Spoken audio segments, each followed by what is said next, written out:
Good morning friends, स्वागत है आपका करण इंस्पायर्स न्यूज चैनल पे। आज हम बात करने वाले हैं निर्देशित ऊर्जा व हाइपरसोनिक हथियार के बारे में। आने वाले भविष्य में हर एक देश को कुछ न कुछ हथियार की आवश्यकता पड़ रही है। उसी प्रकार हाइपरसोनिक हथियार और निर्देशित ऊर्जा किस प्रकार हमारे लिए आवश्यक है, इस बात की जानकारी हम लोग लेंगे।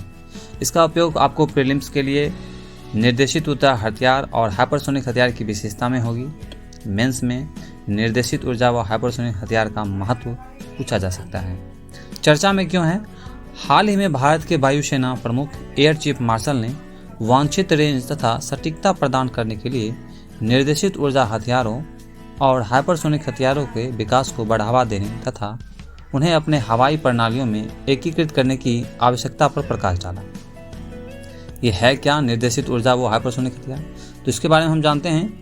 आम भाषा में निर्देशित ऊर्जा हथियार लेजर, माइक्रोवेव अथवा कण बीमा के माध्यम से केंद्रीय ऊर्जा का उपयोग करके अपने लक्ष्य को नष्ट करता है। उदाहरण माइक्रोवेव हथियार, लेजर हथियार, ड्रोन रक्षा प्रणाली इत्यादि। हाइपरसोनिक हथियार वह होता है जो ध्वनि की गति से 5 गुना या 10 गुना गति से अपने लक्ष्य पर वार करता है। पारंपरिक गोला बारूद की तुलना में DEW के लाभ।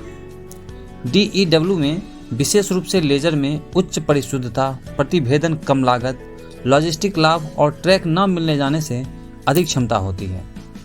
यह प्रकाश की गति से घातक बल संचारित करता है, जिसकी लगभग 3 लाख किलोमीटर प्रति सेकेंड स्पीड होती है। वायुमंडलीय कर्षण और गुरुत्वाकर्षण के संकुचित प्रभाव का इसके वेग पर कोई प्रभाव नहीं पड़ता है।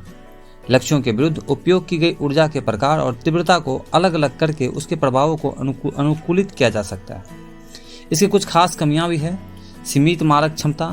अधिकांश DEW की सीमित मारक क्षमता होती है और लक्ष्य एवं हथियार के बीच की दूरी बढ़ने पर उसकी प्रभावशीलता तेजी से घट जाती है।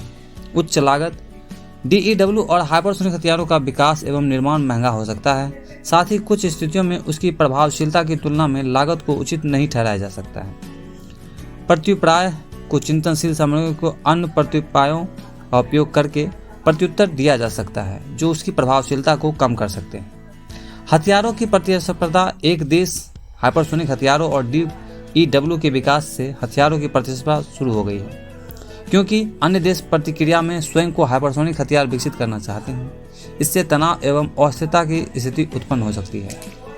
भारत के लिए महत्व। एरोस्पेस उद्योग में इन प्रौद्योगिकियों का अनुप्रयोग युद्ध लड़ने के तरीके को बदल सकता है, जिससे भारत को भविष्य के युद्ध लड़ने और जीतने के लिए आवश्यक अत्याधुनिक प्लेटफॉर्म, हथियार, सेंसर नेटवर्क का उत्पादन करने में सक्षम बनाया जा सकता है। DEW और हाइपरसोनिक हथियार भारत की रक्षा क्षमताओं को बढ़ाकर चीन, पाकिस्तान जैसे शत्रु राष्ट्रों के खिलाफ एक निवारक के रूप में कार्य कर सकते हैं। DEW वाले अन्य देश रूस, France, Germany, United kingdom, Israel और चीन उन देशों में से है जिन्हें DEW लेजर निर्देशित हथियार विकसित करने का कार्यक्रम बनाया गया है। कई देशों की सेना से भी उन्हें नियोजित किया जाता है। इससे पहले अमेरिका के क्यूबा पर सैनिकों हमलों और का आरोप लगाया गया था। भारत की DEW और हाइपरसोनिक प्रौद्योगिकी परियोजनाएं। 1 किलोवाट लेजर हथियार। DRDO ने 1 किलोवाट लेजर हथियार का परीक्षण किया है, जो 250 मीटर दूर लक्ष्य को भेज सकता है। दिशात्मक रूप से अप्रतिबंधित रे गन एरे। DRDO ने एक परियोजना दुर्गा सेकेंड 2 शुरू की है, जो 100 किलोवाट का हल्का DEW है। हाइपरसोनिक प्रौद्योगिकी विकास।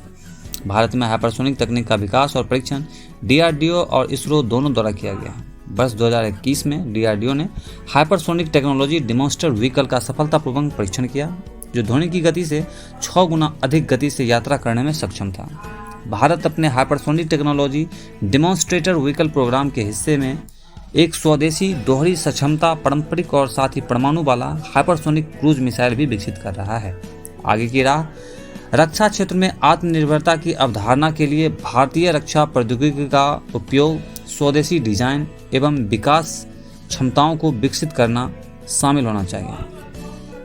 हमारी रक्षा क्षमता को बढ़ाने के लिए रक्षा अनुसंधान एवं विकास में निवेश बढ़ाने की जरूरत है।